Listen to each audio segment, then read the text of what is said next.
We move to the legislature, where the chairman, Senate Committee on Information and National Orientation, Senator Keneze, says policies and programs of government, as well as projecting a positive image for Nigeria to the global community, may continue to fall short of expectations in terms of impact until government channels the needed financial resources to the sector. While submitting the 2025 budget report to the Appropriations Committee for consideration, Senator Eze insists that staff welfare must also be prioritized. Here is the report. As a committee oversighting this sector, we've carefully followed this ministry, and I want to tell you, sir, that the minister have performed his job creditably well to disseminate the information and drive the policies of the government. People are really beginning to understand that government is doing much in trying to ameliorate the suffering of the people. And when you get the best brain to create content for you, it comes with a price. And that is why there's need for more funding in this sector. This passionate appeal by the Information Committee Chairman is a follow-up to the committee's engagement with the Budget and Finance Ministers as it's used for prioritizing provision of equipment and welfare in the information sector. Provide the tools that will enable him to do this job. It is obvious that we can't function without funds. How can we compete with private entities? The private entities are well funded. They pay better. How much is the staff, the salary of staff of NTA? How much are they being paid? Compare with the private media stations and know if anybody that has something to offer would want to go to NTA.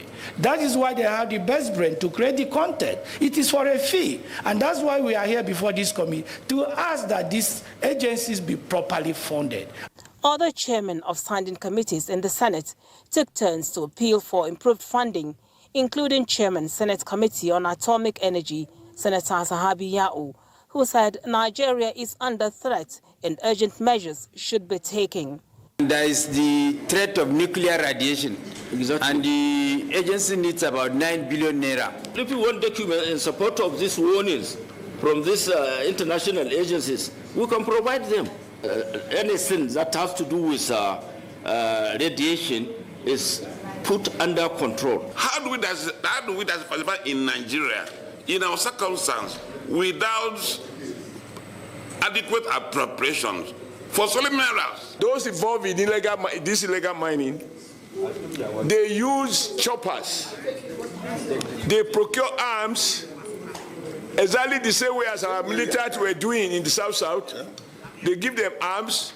They use choppers to come and cut away the gold, and they take them out of this country.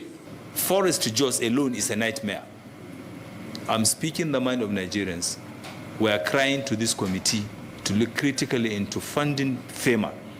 Whatever it takes, whatever needs to be done, it is the responsibility of this committee to look critically at the road sector and fix the problems that are there. You all know that anywhere where women are empowered and the family unit is cohesive, the country prospers. The money allocated to our ministry is needs to be augmented. While the Appropriations Committee was being inundated with pleas for more funding, the Senate Committee on Steel Development was busy interacting with the minister as he seeks additional 33 billion naira for 2025.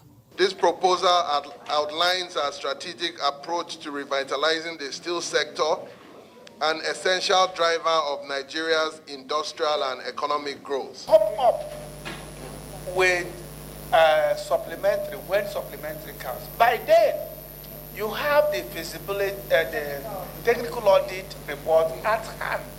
And whatever you are doing, we should do things that look cogent and verifiable. Other budget defense sessions held were those between the Joint Committee on Judiciary and the National Judicial Council, as well as the House Committee on Communicable Diseases with the National Action Committee on AIDS.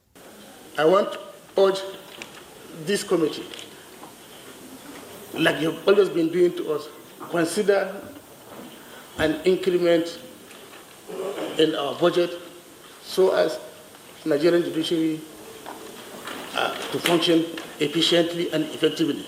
Certainly, the judiciary plays an indispensable role of upholding the rule of law, protecting the rights of citizens, and promoting the pursuit of justice. It is our duty to ensure that the courts and judicial bodies under the purview of the NJC are adequately funded and equipped to carry out their vital function. There are many ways we can help to end this HIV on programs you are doing. Imagine when you have a program attached to 360 members. You are sure that it will get to the right people.